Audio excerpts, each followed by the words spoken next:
ऐलान किया था कि उनके पास प्रधानमंत्री मोदी के खिलाफ भ्रष्टाचार के सबूत हैं और जब वो बोलेंगे तो सरकार का गुब्बारा फूट जाएगा और भूकंप आ जाएगा। बुधवार को गुजरात के मेहसाणा में राहुल गांधी ने प्रधानमंत्री के खिलाफ गंभीर आरोपों का कथित बही खाता खोला, जिसे बीजेपी ने झूठ का पुलिंदा करार दिया। राहुल गांधी ने दावा किया था कि 2013 और 14 में इनकम टैक्स के छापों में 2 निजी कंपनियों के दस्तावेज मिले थे, जिसमें गुजरात के तत्कालीन मुख्यमंत्री को, जो कि नरेंद्र मोदी थे, करोड़ों रुपए देने का हिसाब दर्ज था। राहुल गांधी ने सीधे प्रधानमंत्री से सवाल पूछा था कि वो बताएं कि इनकम टैक्स के छापे और उन छापों में मिले दस्तावेज सही हैं या नहीं। आज वाराणसी में प्रधानमंत्री मोदी ने राहुल गांधी पर जवाबी हमला बोला। उन्होंने राहुल के आरोपों को मजाक में उड़ाते हुए कहा कि युवा नेता अब भाषण देना सीख रहे हैं। वैसे राहुल गांधी ने जो आरोप पीएम पर लगाए हैं, उन्हीं आरोपों की जांच कराने के लिए एनजीओ के जरिए वकील प्रशांत भूषण ने सुप्रीम कोर्ट में जनहित याचिका दाखिल कर रखी है। सुप्रीम कोर्ट ने इस याचिका पर ठोस सबूत देने को कहा है, जो अब तक अदालत के सामने पेश नहीं किए जा सके हैं। अब यह सवाल बड़ा हो गया है कि क्या नोटबंदी पर सरकार को घेर पाने में नाकाम रहने की वजह से राहुल गांधी सीधे पीएम पर आरोप लगा रहे, और वो भी आधे अधूरे पुराने तथ्यों के आधार पर। उनके एक युवा नेता हैं, अभी भाषण सीख रहे हैं, ऐसे करते हो गया कितना। जब से उन्होंने बोलना सीखा है और बोलना शुरू किया है, मेरी खुशी का कोई पार नहीं है। मैं बोलते तो बड़ा भूकंप आ जाता था और देश को इतना बड़ा भूकंप झेलना पड़ता, ये देश 10 साल तक उभर नहीं सकता था। लेकिन अच्छा हुआ कि बोलना शुरू हो गया तो पता चल रहा है भूकंप की संभावना बची नहीं। सवाल यह है कि प्रधानमंत्री ने भ्रष्टाचार किया या नहीं। आप मेरा जितना मजाक उड़ाना चाहते हो उड़ाओ, मगर आप देश के युवाओं का और मेरे सवाल का जवाब दो। तो राहुल गांधी बार बार यही कह रहे हैं कि ठीक है, मेरा मजाक उड़ा लो, लेकिन जवाब तो दो, जो कि प्रधानमंत्री ने मजाक उड़ाने के साथ साथ दिया नहीं। हमारे साथ कुछ खास मेहमान जुड़ रहे हैं। हमारे साथ बीजेपी के नेता प्रेम शुक्ला मुंबई से जुड़ रहे हैं, जीतू पटवारी कांग्रेस के प्रवक्ता हमारे साथ हैं, योगेंद्र यादव जो कि स्वराज इंडिया के राष्ट्रीय अध्यक्ष हैं हमारे साथ जुड़ रहे हैं, और एनके सिंह सीनियर जर्नलिस्ट हमारे साथ स्टूडियो में मौजूद हैं। प्रेम शुक्ला साहब, मेरा सीधा और पहला सवाल आपसे ही है कि प्रधानमंत्री बार बार राहुल गांधी का मजाक उड़ाते हैं, लेकिन सीधा सा सवाल था उनका कि ये आप पर आरोप लगे हैं, प्रधानमंत्री चाहते तो जवाब दे सकते थे, देश को जवाब दे सकते थे कि राहुल गांधी झूठ बोल रहे हैं या सच बोल रहे हैं। प्रधानमंत्री राहुल गांधी की बात का जवाब क्यों नहीं देते?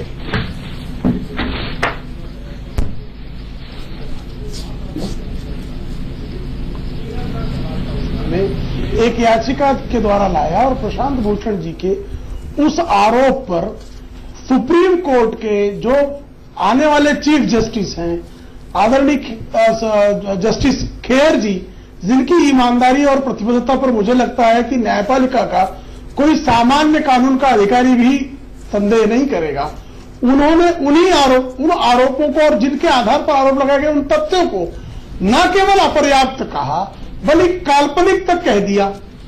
अभी वो मामला पेंडिंग है सुप्रीम कोर्ट में। अब उसी पेपर के आधार पर एक व्यक्ति जो है, एक सार्वजनिक सभा में, जिनको फिक्टिशियस पेपर सुप्रीम कोर्ट के जज स्वयं कह रहे हैं, उन फिक्टिशियस पेपर्स के आधार पर एक काल्पनिक आरोप उठाता है। अब प्रधानमंत्री महोदय उस काल्पनिक आरोप का जवाब दें और उस पर मजाक भी ना उड़ाएं। प्रेम शुक्ला जी, प्रधानमंत्री पर गाहे बगाहे कई और दूसरे मामलों पर भी आरोप लगे, जो मामले अदालत तक भी गए। उन्होंने गाहे बगाहे उनके जवाब भी दिए पत्रकारों के पूछने पर या किसी और के पूछने पर। अगर वो सीधा आज ये कह देते कि राहुल गांधी के आरोप झूठे हैं, तो वो ज्यादा तथ्यों के साथ नहीं होता या वो ज्यादा प्रभावशाली नहीं होता राहुल गांधी का मजाक बनाने की बजाय। काल्पनिक ना सरकार, सुशांत जी, सुप्रीम कोर्ट उसको काल्पनिक कह रहा है, उसको संज्ञान में लेना ही उसका महत्व बढ़ाना है। एक अर्थहीन आरोप, और वो भी उस व्यक्ति द्वारा जिसकी मां पर अरेंज sari dramatize biography of Mrs Gandhi, Javier Moro क्या क्या चीजें लिखते हैं, अगर सामने रख दिया जाए तो मुझे लगता है कि लोग जो है शर्मिंदा हो जाएंगे।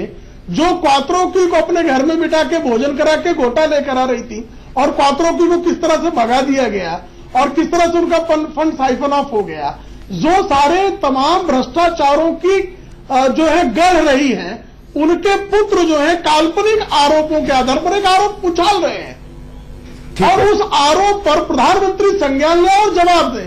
जीतू पटवारी साहब, अतिशयोक्ति नहीं लगती। जीतू पटवारी साहब, राहुल गांधी ने कहा कि मैं जब बोलूंगा तो भूकंप आ जाएगा। क्या ये जो आरोप उन्होंने पुराना आरोप उठाकर लगाया, जिस पर कि उनके पास कोर्ट का जो ऑब्जर्वेशन है कि सबूत भी पुख्ता नहीं है इसको आगे ले जाने के लिए, वो सिर्फ उस इमेज को बचाने के लिए था कि उनके पास कुछ कहने के लिए था, या वाकई वो प्रधानमंत्री के इस आरोप को या जो आरोप उन्होंने लगाया उसको लेकर गंभीर भी थे राहुल गांधी?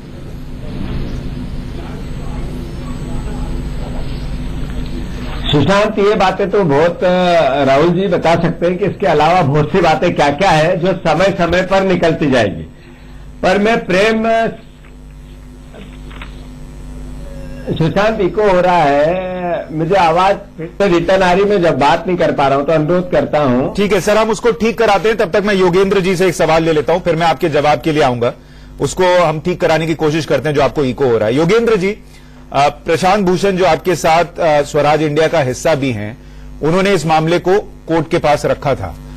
अगर आप हमारे दर्शकों के लिए थोड़ा समझा सकें कि ये जो पूरा मामला है, क्या कोर्ट के अंदर हुआ, क्या इसमें कोई ऐसा तथ्य है जो वाकई प्रधानमंत्री को कटघरे में खड़ा करता हो, और जो प्रधानमंत्री का जो आज जवाब था वो ठीक था क्या?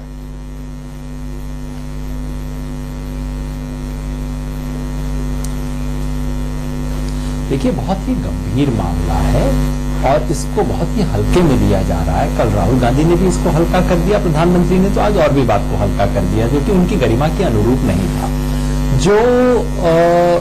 जो मुद्दा है वो ये है, हम किसी हल्की फुल्की एविडेंस से डील नहीं कर रहे हैं। बीजेपी के प्रवक्ता जो कुछ भी कहें, उनका अधिकार है ऐसी बातें करना। जो एविडेंस है वो ये है कि ये कोई सड़क पे खड़े हो कि ये नहीं कह रहा उसने 50 करोड़ ले लिए, 100 करोड़ ले लिए।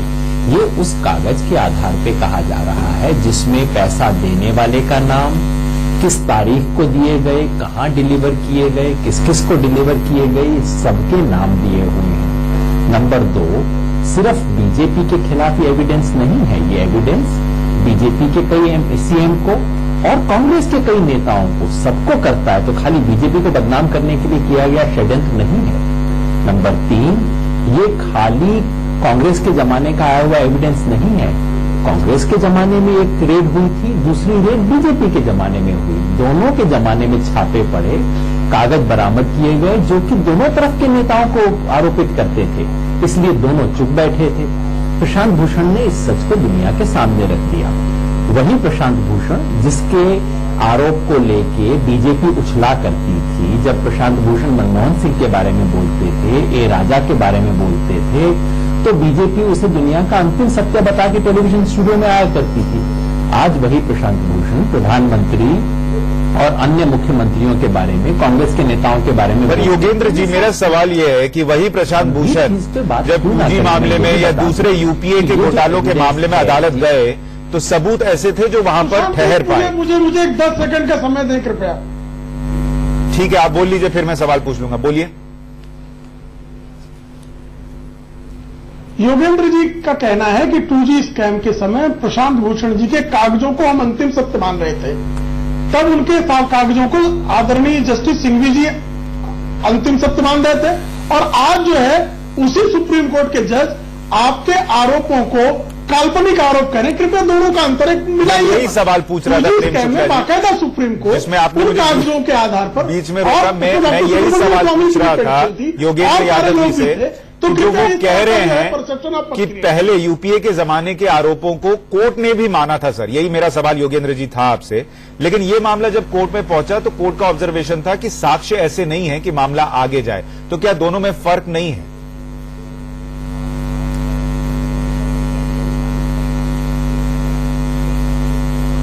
यही पता नहीं बीजेपी के नेता इतने व्यग्र क्यों हैं बेचारे। मैं बिल्कुल यही बात कहने वाला था।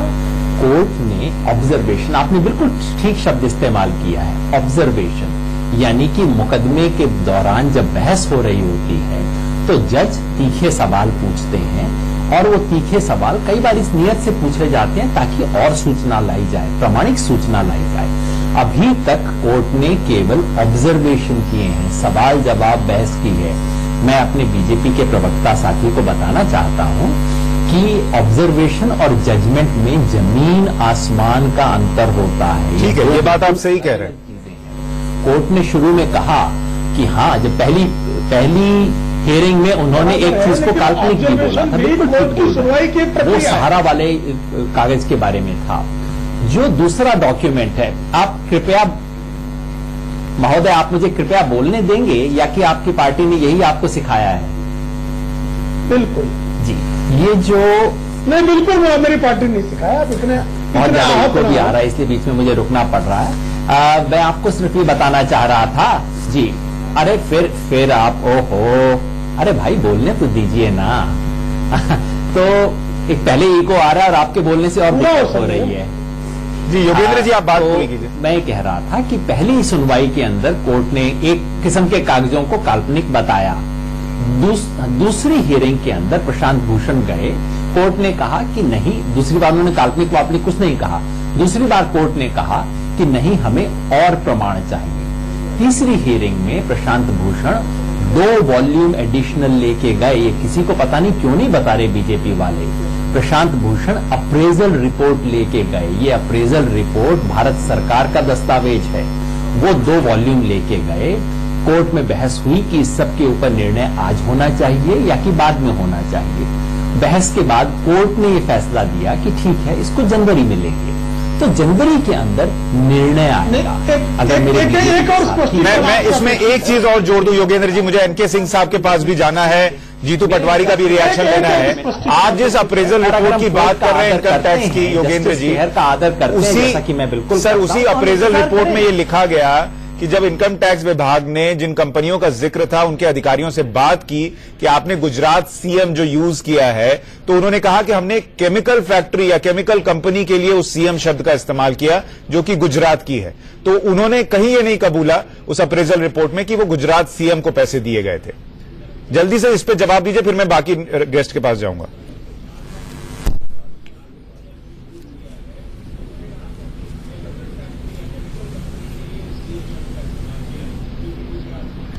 योगेंद्र जी, मैं माफी चाहूंगा। पैराग्राफ जी, बोलिए। उसके बाद जो इसकी जांच रिपोर्ट, अप्रेजल रिपोर्ट, सर एक बार अपनी बात आप फिर से बोल दीजिए। आपकी ऑडियो चली गई थी तो हम नहीं सुन पाए आप क्या जवाब दे रहे थे। रिपोर्ट का पूरा पढ़ जाइए, आप कहें तो मैं पढ़ के सुना दूंगा। अच्छा, अप्रेजल रिपोर्ट में उन्होंने इस बात को नहीं कबूला। उन्होंने कहा गुजरात सीएम का मतलब होता है केमिकल फैक्ट्री। अब आपके दर्शक इसमें सोच रहे हैं गुजरात सीएम का मतलब केमिकल फैक्ट्री होता है। ऊपर मध्य प्रदेश सीएम लिखा है, दिल्ली सीएम लिखा है, सब चीजें लिखी है, इसको छोड़ दीजिए। उसके बाद में वो निष्कर्ष क्या है वहां पे जांच करने वाले अधिकारियों का? उनका निष्कर्ष है कि ये व्यक्ति झूठ बोल रहा है। उनका निष्कर्ष है कि इसलिए इस पे इन्वेस्टिगेशन होना चाहिए। सवाल ये है कि उस निष्कर्ष पे पहुंचने के बाद पिछले 2 साल तक सरकार ने जांच क्यों नहीं करवाई? ठीक है, प्रशांत भूषण केवल ये सवाल है। सर, मैं थोड़ा और रिएक्शन दूसरों से भी लेना चाहूंगा। जैन हवाला केस में इसी सुप्रीम कोर्ट ने केवल एक डायरी के आधार पर क्या बिल्कुल जैन हवाला मामला अभी आप सही बता रहे हैं, लेकिन फिर वो मामला आगे जाकर सर तथ्यों के अभाव में खत्म हो गया। और वैसे ही ये तथ्य भी शायद आगे जाकर क्या रूप लेंगे अभी हम नहीं कह सकते क्योंकि मामला कोर्ट में है। लेकिन एनके सिंह साहब, क्या ये जो पूरी स्थिति बन रही है इसमें राहुल गांधी का ये मामला अभी उठाना जो कि पहले से अदालत में है और अभी साक्ष्यों के अभाव में जूझ रहा है, क्या राहुल गांधी के पास एक तरीके से मुद्दा नहीं था या नोटबंदी पर वो सरकार को घेर नहीं पा रहे थे, इसको दिखाता है? नहीं, देखिए, एक बात तो बिल्कुल सही है कि नोटबंदी पे बहुत ही कोजेंट लॉजिक लेके अपोजिशन को आना चाहिए था, बहुत ही कन्विंसिंग लॉजिक लेके। वो कम से कम राहुल गांधी नहीं ले पाए, इसमें कोई दो राय नहीं है। कि जिस तरह पार्लियामेंट पे एक अच्छा फोरम था जिसपे कि आप जा सकते थे, 3 दिन आप स्ट्राइक कर सकते हैं, पार्लियामेंट स्टॉल कर सकते हैं, ये डेमोक्रेटिक प्रोसेस माना जाता है। पार्लियामेंट को रोकना भी एक डेमोक्रेटिक प्रोसेस है, लेकिन लगातार रोके रहना इसका मतलब आपके पास लॉजिक पावर नहीं है, आपके पास वॉल्यूम ऑफ इंफॉर्मेशन नहीं है, लिहाजा आप इसको अवॉइड कर रहे हैं। वरना एक बड़ा पब्लिक के लिए पुराना मुद्दा जो आपके टाइम में भी उठा था, जब इनकी गवर्नमेंट थी तो भी उठा था, बाद में भी उठा, प्रशांत जी लेके आए हैं। एक चीज मैं योगेंद्र जी को करेक्ट करूं, नॉर्मली योगेंद्र जी 100% करेक्ट होते हैं, यहां पे कोर्ट ने ये नहीं कहा कि प्रशांत जी अगली डेट चाहिए। प्रशांत जी ने सीक किया डेट। जब कोर्ट ने पूछा कि और सब्सटेंटिव एविडेंस है आपके पास, तो उन्होंने कहा कि मुझे साहब थोड़ा वक्त दिया जाए। इस पे कोर्ट ने कहा कि ठीक है, वक्त देते हैं, और वो कॉन्डेसेंडिंगली कोर्ट ने वक्त दिया था। तो ये सीक किया गया था वक्त, कोर्ट ने अपनी तरफ से वक्त नहीं दिया था। उन्होंने कहा कि हम और सब्सटेंटिव प्रूफ लाएंगे, ये वादा हुआ था। दूसरी बात यह है आप कि कह रहे हैं जी, हवाला केस में इतने पे अडवाणी जी ने इस्तीफा दे दिया था। मैं उस समय अडवाणी जी के पास बैठा था जब उन्होंने 11 बजे सुषमा ने जैसे ही बताया कि आपका नाम आया है जैन डायरी में, उन्होंने कहा ऑल राइट। और 2 घंटे के बाद हम लोग के पास मैसेज आया, हम लोग उसे कवर करते थे उस समय बीजेपी, कि अडवाणी जी इस्तीफा देने जा रहे हैं, और हम लोग उस प्रेस कॉन्फ्रेंस में गए। तो कई बार होता है कि आपको इस्तीफा दिया जाता है, लेकिन आप उसका एंड रिजल्ट देखिए, अडवाणी जी उससे बेदाग निकल आए, कहीं नहीं रहे। तो दूसरी मुश्किल यह है कि अगर सिर्फ डायरी में है, तो मुझे लगता है कि इसके बाद बहुत कुछ आपको सब्सटेंटिव प्रूफ देने पड़ेंगे, इनकी जिम्मेदारी देने की जरूरत। मैं ये कह रहा हूं कि अगर एक पार्टी के वरिष्ठ नेता का ये इतिहास है कि उनका नाम जैन हवाला मामले में डायरी में आ गया, जिससे वो पाक साफ निकल गए, तो उन्होंने इस्तीफा दे दिया था। प्रधानमंत्री इस्तीफा भले न दें, लेकिन अगर आरोप लग रहा है, आपके पास मंच है, तो आप जवाब दे सकते कहा है। आज वो जरूरत थी कि उस पर 2 शब्द बोले कि भाई आरोप लगाए तो इसकी जांच कराई जाए। अच्छा, उसमें अगर कांग्रेस को आज बुरी हालत में भी 11 करोड़ वोट मिलते हैं, बहुत सारी कंट्रीज का पॉपुलेशन इतना नहीं है, अगर बीजेपी को 18.5 करोड़ वोट मिलते हैं, तो कांग्रेस को भी 12 करोड़ 11 करोड़ वोट मिलते हैं। उसके लीडर को आप पेंटोमिम दिखा के, जेस्चर दिखा के अगर करते हैं, तो ये it is unlike Modi ji है। और ये पहली बार नहीं सर, आपको याद होगा बजट सत्र में भी हुआ था, राष्ट्रपति के अभिभाषण का वो जवाब दे रहे थे, और वहां भी उन्होंने राहुल गांधी का मजाक उड़ाया था। मुझे वो लगता है कि स्तरीय नहीं था वो शायद जिस स्टाइल में उन्होंने कहा, वो शायद ये दिखाने की कोशिश करते हैं प्रधानमंत्री, जी बिल्कुल, कि मेरे ऊपर विपक्ष के आरोपों का असर नहीं होता। लेकिन जीतू पटवारी साहब,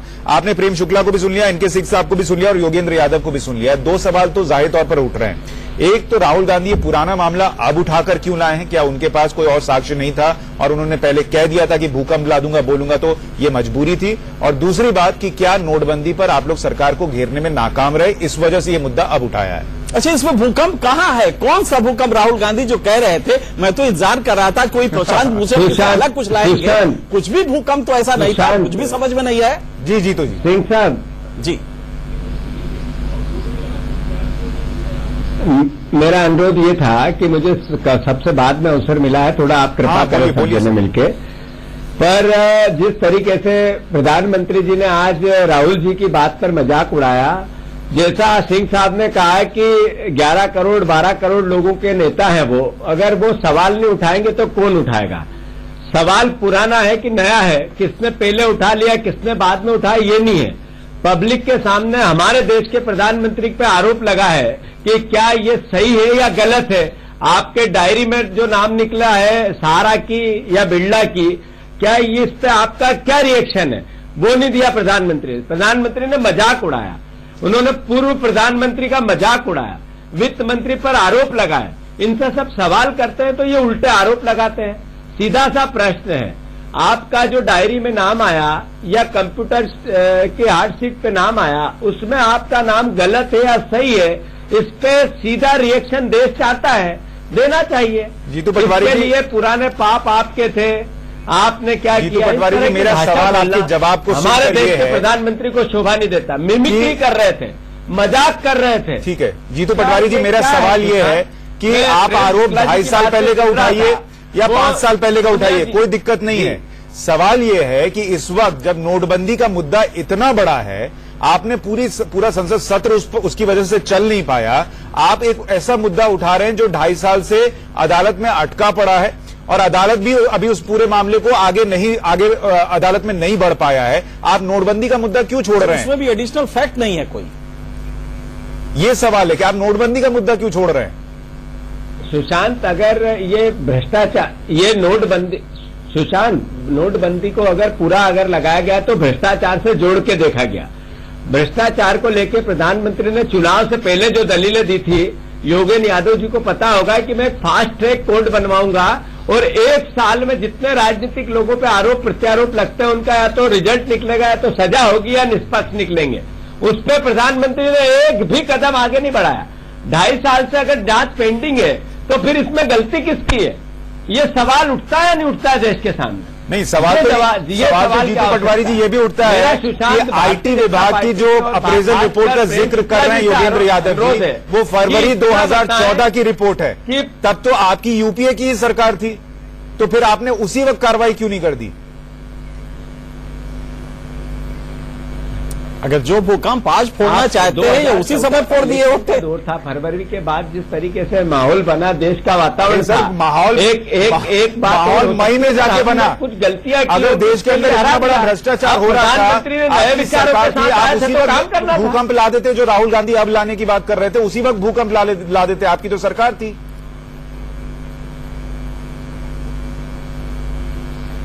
बात भूकंप की या बात तूफान की या बात और तरीके की नहीं है। बात इतना है कि देश की प्रधानमंत्री की गरिमा का सवाल है।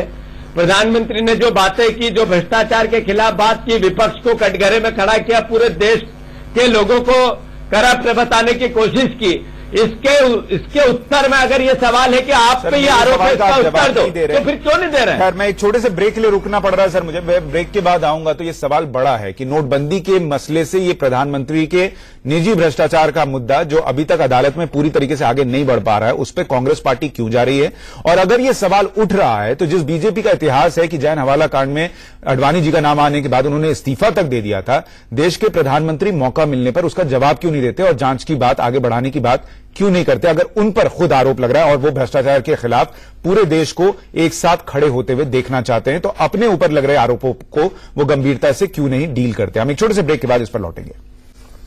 तो आरोप प्रत्यारोप लगातार चल रहा है बीते 2 दिनों से, और राहुल गांधी जो आरोप लगा रहे हैं प्रधानमंत्री पर, उस पर प्रधानमंत्री चुटकी तो लेते हैं लेकिन जवाब नहीं देते। और इसी पर हम आज बड़ी बहस कर रहे हैं कि क्या जो आरोप राहुल गांधी ने लगाए वो राजनीतिक स्टंट थे और क्या प्रधानमंत्री को जवाब नहीं देना चाहिए था?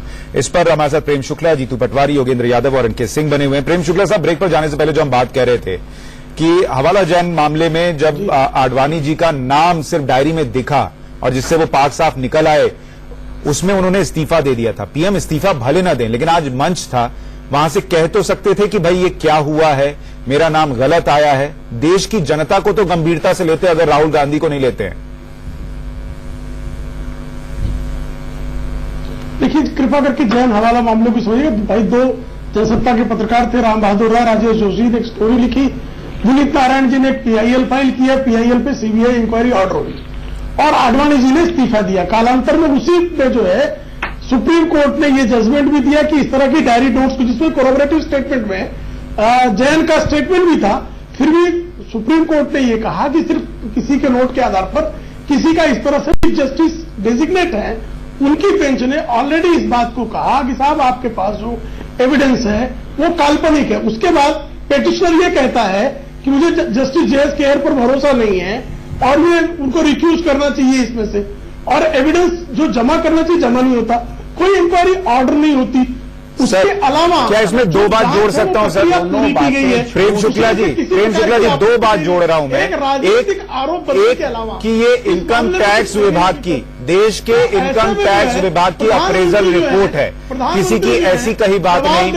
दूसरी बात कि कोर्ट ने मामला खत्म नहीं किया, जो योगेंद्र जी कह रहे थे, कोर्ट ने मामला खत्म तो नहीं किया, तो पीएम जवाब देने से क्यों भाग रहे हैं? अगर कोर्ट ने मामला है, खत्म किया है, मैं बिल्कुल भाग नहीं रहा हूं। मैं तो आपसे ये कह रहा हूं सुशांत जी कि यहां तो स्थिति ये है कि पेटिशनर को बीजेपी के प्रवक्ता झूठ बोल रहे हैं। जी योगेंद्र जी, मैं स्पष्ट करना चाहता हूं सर, योगेंद्र जी को सुन लेते हैं, वो आपको कुछ कह रहे हैं। सिर्फ डायरी एंट्री को वो सबूत मानने को तैयार नहीं है और कोरोबरेटिव स्टेटमेंट कोई एविडेंस है नहीं। ऑलरेडी कंपनी जो है वो जो लिखकर जो इन्वेस्टिगेशन अब तक हुआ है, शुक्ला साहब, ऐसे में आप लोग जज हो गए ना। अदालत की जरूरत क्या है? अदालत ने अभी ऑब्जर्वेशन दी और आपने फैसला मान लिया कि अदालत जो है उसको सबूत पर भरोसा नहीं है, पीएम पाक साफ है, तो मामला खत्म कर मान के चले देश की जनता। अदालत अपनी प्रक्रिया पूरी करे ना, अदालत अपनी प्रक्रिया पूरी करे। प्रक्रिया पूरी नहीं हुई, मामला खत्म तो नहीं हुआ ना सर। हम जो है प्रतीक्षा भी नहीं करें और कोई आरोप उछाल दे, उस पर चर्चा करने लगे।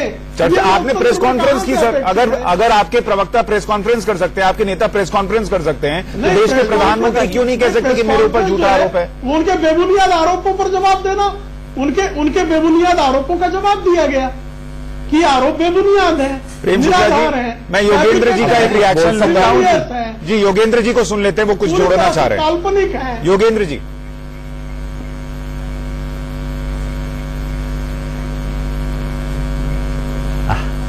शुक्रिया। मुझे लग रहा था कि ऐसा मान बैठे हैं कि स्टूडियो में भी रूलिंग पार्टी में देखिए, दो बातें बिल्कुल झूठ है। मैं झूठ शब्द का सामान्यतः इस्तेमाल नहीं चलिए, करता। अच्छा है, वहां भी आप ये कहना कि प्रशांत भूषण ने जस्टिस केहर की ईमानदारी पे संदेह किया, उनमें अविश्वास व्यक्त किया, ये झूठ है।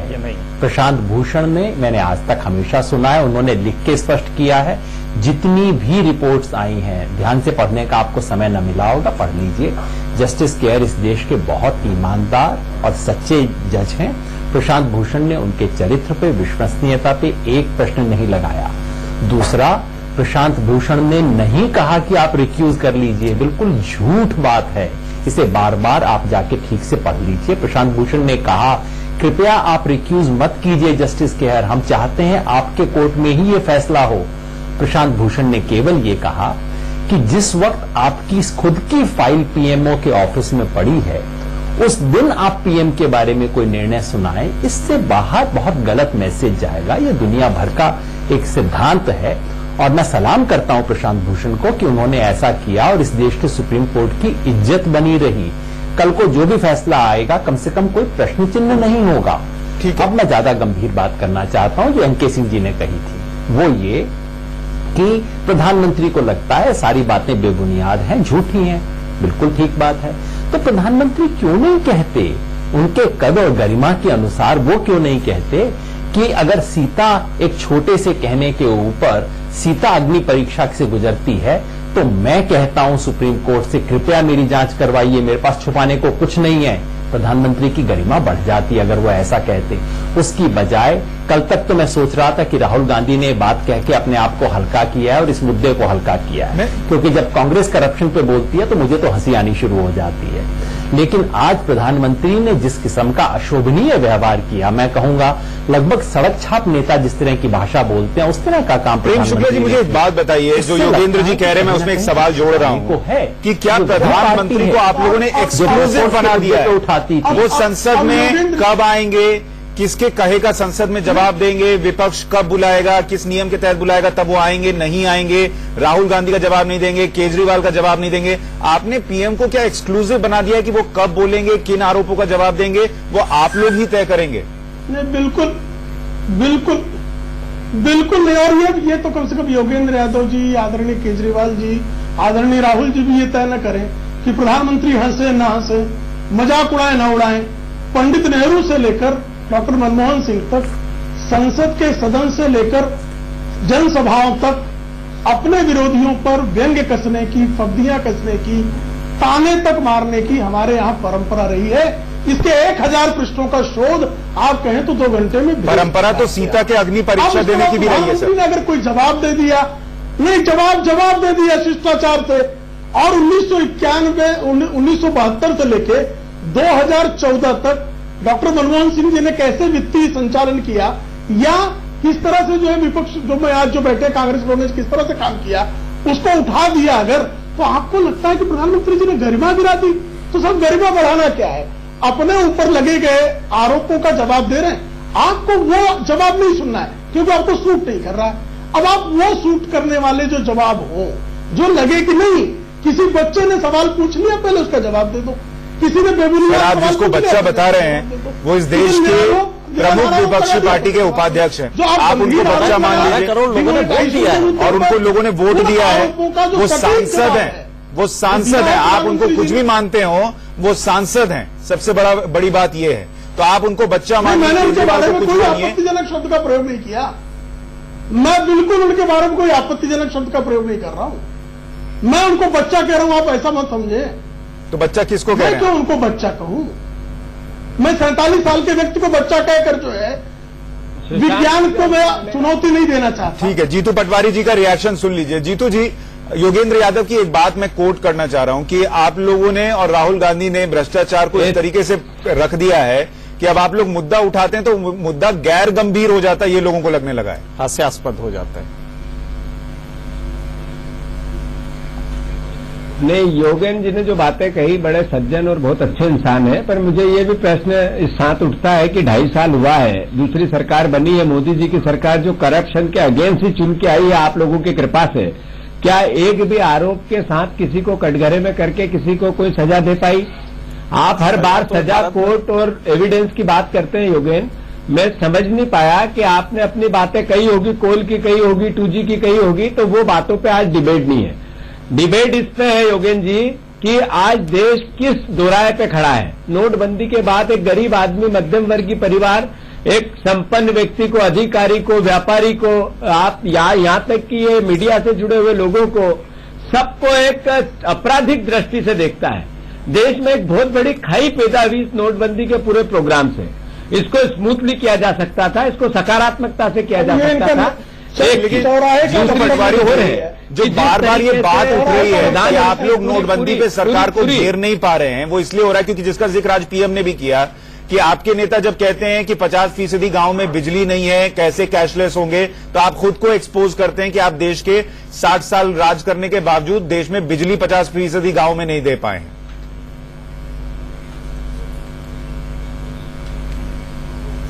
ऐसा है सुशांत कि जिस तरीके से प्रधानमंत्री और जब कंप्यूटर की क्रांति हुई थी, राजू जी ने जब योजना बना के सामने रखी थी, तो अटल बिहारी वाजपेयी ने इसका बैलगाड़ी से विरोध किया था। मेरे से बेहतर आप समझते होंगे, मोदी जी भी जब प्रचारक थे उनके पास एक जोड़ लगता कपड़ा था और थैला लेके घूमते होंगे, वो खुद कहते हैं अपने बयानों में। मैं सवाल ये करता हूं, जिस देश में सुई नहीं बनती थी, उस देश को आजादी की यात्रा से लेकर यहां तक आना, कुछ अच्छा हुआ होगा तो कुछ चूक भी रही होगी, मैं स्वीकार करता हूं इस बात को। पर जो आज परिस्थिति है जिसमें आपने नोटबंदी की है, इसमें भ्रष्टाचार की बू आती है, लोगों को परेशान करने की बू आती है, इसके पीछे के षड्यंत्र की बू आती है। भ्रष्टाचार की जो बू आती है, मेरा सवाल ये है, प्रधानमंत्री योगेंद्र जी मैं आपके पास आ रहा हूं, शास्त्री ने आवाज इनके सिंह साहब, भ्रष्टाचार की बात राहुल गांधी करते रहे, कांग्रेस पार्टी लगातार कहती रही कि नोटबंदी जो है वो देश का सबसे बड़ा भ्रष्टाचार हुआ है। लेकिन जब भ्रष्टाचार सामने रखने की बात आई तो उन्होंने वो 2.5 साल 2 साल पुराना मामला रखा जो अभी भी अदालत में अटका हुआ है, तो लोग कैसे इन पर भरोसा करें? नहीं, बिल्कुल सही कह रहे हैं आप। बिल्कुल कांग्रेस कंप्लीटली इस पे आउट ऑफ ट्रैक थी। एक अगर पावरफुल, ये नोटबंदी ले लीजिए आप, आज राहुल गांधी का मैं स्पीच सुन रहा था, एक भी कन्विंसिंग स्टेटमेंट नहीं था। भाई गरीबों को बड़ी दिक्कत हुई, गरीबों को पैसा लेके वो अमीरों को दे रहे हैं। अब ये कोई लॉजिक नहीं हुआ। किसी भी पॉलिसी को जब करते हैं हम टेस्ट, तो जिस टच स्टोन पे टेस्ट करते हैं वो ये है कि अगर ये ना होता तो क्या होता। नोटबंदी मान लीजिए ना होती तो 70 साल का करप्शन इसी तरह पलता पोसता रहा। नोटबंदी एक प्रयास था जो स्टेट ऑपरेशन से, वो हम जानते हैं कि वो सामाजिक भ्रष्टाचार है और स्टेट ऑपरेशन से वो दूर नहीं होता है, उसके लिए सामाजिक इंस्टीट्यूशन होते हैं जो दूर करते हैं। एक प्रयास हुआ। अब आप दूसरा देखिए, क्या मोदी जी को क्या शौक था कि इतने लोगों को लाइन में खड़ा कराएं? तो आज कोई भी अपोजिशन ये हिम्मत नहीं कर पा रहा ये कहने की कि नहीं साहब नोटबंदी गलत है, उसके तरीके गलत हैं, उसको इंप्लीमेंट करना गलत है। हाँ वो गलत है, उसमें कोई दो राय नहीं है। लिहाजा इस समय राहुल गांधी को चाहिए था कि ये बताएं कि साहब नोटबंदी किस तरह करप्शन नहीं रोक पाएगी।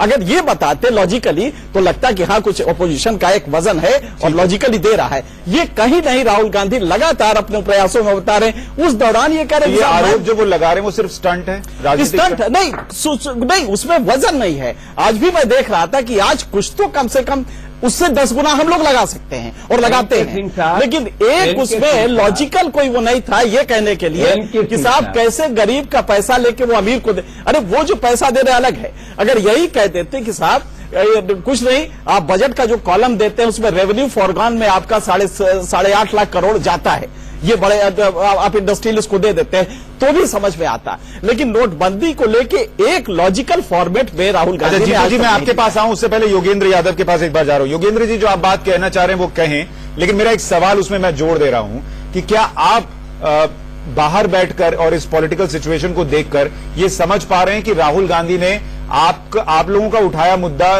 2 साल बाद क्यों हाईजैक किया है? क्या उनके पास कोई दिक्कत है या वो नोटबंदी पर सरकार को घेर नहीं पा रहे, ये एक वजह है? और क्या जब आप लोग ये लड़ाई लड़ रहे थे कांग्रेस का कोई नेता आपके पास आया था क्या बीते 2 साल में कि हम साथ देते हैं?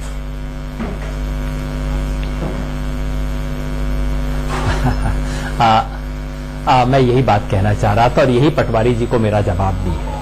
ये बात सही है कि आज प्रधानमंत्री कटघरे में हैं और उन्हें होना चाहिए। ये बात सही है कि ये बहुत गंभीर आरोप है। दुनिया के किसी भी देश में अगर प्रधानमंत्री या राष्ट्रपति पे इस तरह का आरोप लगे, खलबली मच जानी चाहिए, पूरा देश एक तरह से रुक जाएगा। मेरा कांग्रेस पे शिकायत और आरोप यही है कि इस देश के प्रमुख विपक्षी दल होने के नाते कांग्रेस में आज ऐसे मुद्दे को उठाने की क्षमता नहीं है, विश्वसनीयता नहीं है। जब कांग्रेस करप्शन की बात करती है तो उसके सारे पुराने पाप याद आते हैं। राहुल गांधी आज तक उसके लिए माफी नहीं मांगते। राहुल गांधी इस बात के लिए माफी नहीं मांगते कि 2012 में ये अप्रेजल रिपोर्ट उनके जमाने में तैयार हो गई थी, उनकी पार्टी में। पार्टी ने क्यों कुछ काम नहीं किया? और क्या राहुल गांधी का धर्म नहीं बनता था कि नरेंद्र मोदी का नाम लेने से पहले खुद कहते कि हाँ, इसमें शीला दीक्षित पे भी उंगली उठती है, जयंती नटराजन पे भी उंगली उठती है और हम उनके बारे में कार्रवाई करेंगे। अगर वो बोलते, उनकी बात में दम होता, उनकी बात में खनक होती और आज नरेंद्र मोदी को उन सवालों का जवाब देना पड़ता जिससे आज वो बच गए हैं। लेकिन साथ ही साथ मैं ये भी जोड़ूंगा कि मोदी जी ने आज जिस किस्म से जवाब दिया है, हो सकता है उसने राहुल गांधी के कल की जो कमजोरी और उनकी गलतियां थी उस पर थोड़ा पर्दा डाल दिया हो, और हो सकता है देश के बहुत लोगों को महसूस हुआ हो कि प्रधानमंत्री को इस किस्म की हरकत न करनी नहीं चाहिए। और शायद लोगों ने वो सवाल सोचना शुरू किया हो जो कि एनके सिंह जी कह रहे थे कि भाई, अगर प्रधानमंत्री इतने पाक साफ हैं तो खुद क्यों नहीं कहते कि मैं इंक्वायरी करवाता हूं? ये सब झूठी बातें हैं, बिल्कुल कोरी बकवास है, लेकिन मुझे डर नहीं है, मैं इंक्वायरी कराता हूं। प्रधानमंत्री क्यों नहीं बोलते ये बात? क्योंकि आजकल ये हो गया योगेंद्र जी कि प्रधानमंत्री के आसपास उनके कई ऐसे सिपहसालार हैं जो खुद जज बनकर खड़े हो जाते हैं, उनको क्लीन चिट दे देते हैं और फिर वो मामला वहीं खत्म हो जाता है। देखिए, एक जवाब आया बीजेपी के एक प्रवक्ता मिनिस्टर ने कहा कि साहब, प्रधानमंत्री गंगा की तरह पवित्र है। अब ये कोई लॉजिकल सेंटेंस नहीं है, ये उनका एवरमेंट हो सकता है, ये उनकी इच्छा हो सकती है, लेकिन प्रधानमंत्री जी का लॉजिकली अगर आपको काउंटर करना है इस कांग्रेस के जवाब को, तो ये नहीं कह सकते कि साहब वो तो गंगा की तरह पवित्र है। तो इलॉजिकल बीजेपी भी है, कांग्रेस भी है। जीतू पटवारी जी, मुझे एक बात बताइए, जिस डायरी का या जिस नोट का जिक्र राहुल गांधी आरोप लगाने के लिए कर रहे हैं, उसी लिस्ट में जयंती नटराजन का भी नाम है कहा जा रहा है और शीला दीक्षित का भी नाम है। आपने या कांग्रेस पार्टी ने उन दोनों नेताओं से कभी पूछा कि आपका नाम ठीक है या नहीं है, पैसे लिए या नहीं लिए? और अगर उन्होंने नहीं लिए तो इसका मतलब वो आरोप झूठे ही होंगे दूसरे लोगों के लिए भी, और अगर उन्होंने लिए हैं तो इसका मतलब पीएम वाला भी सही होगा।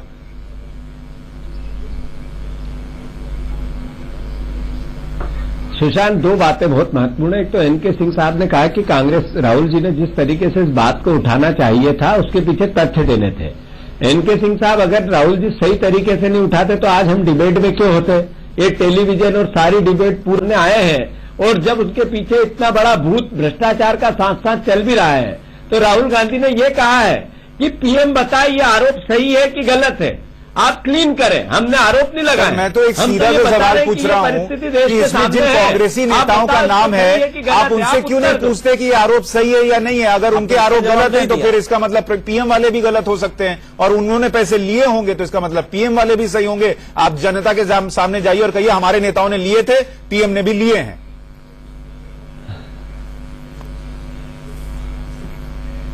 नहीं, बात अगर हम डायरी की बात कर रहे हैं या कोई जो बिरला जी के वहां पर उनके जो कंप्यूटर से जो निकल के आया एविडेंस उसकी बात कर रहे हैं, अगर पीएम के लिए सही है तो दूसरे भी होंगे, नेचुरल है। मैं टेलीविजन पे बैठ के कोरा झूठ तो नहीं बोल सकता, पर इतना जरूर है कि प्रधानमंत्री है, मुख्यमंत्री शिवराज सिंह का भी नाम है। प्रेम शुक्ला जी, मेरे पास सिर्फ 30 सेकंड है, एक आखिरी आपसे रिएक्शन चाह रहा हूं। हमने सवाल, क्या पीएम आगे कभी इस पर कुछ कहेंगे जो आरोप लगा है, या आज जो उन्होंने कह दिया वो बात वहीं खत्म हो गई?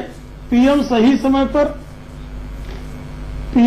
समय पर अपने ऊपर लगे सारे आरोपों का जवाब मुख्यमंत्री गुजरात से प्रधानमंत्री भारत सरकार का बनने तक सतत देते रहे हैं, और वो सही समय पर। और जब पार्टी कह रही निराधार आरोप है, निराधार का मतलब ये झूठा आरोप। सर, पता नहीं ये सही समय जो है वो किस कब आएगा और किस पंडित से आप लोग निकलवा के देखते हैं। जो है आम आदमी जो है उसके लिए सही समय वही होता है जब सवाल उठे और उस आम आदमी को लगे कि क्या ये आरोप सही है। पीएम अगर उसी वक्त जवाब दे दें तो वही सही समय होता है। मेरे पास सही समय ये है इस वक्त का कि मुझे कार्यक्रम खत्म करना होगा, क्योंकि मेरे पास समय अब नहीं बचा है। आप सभी मेहमानों का बहुत शुक्रिया। बड़ी बहस में इतना ही। नमस्कार।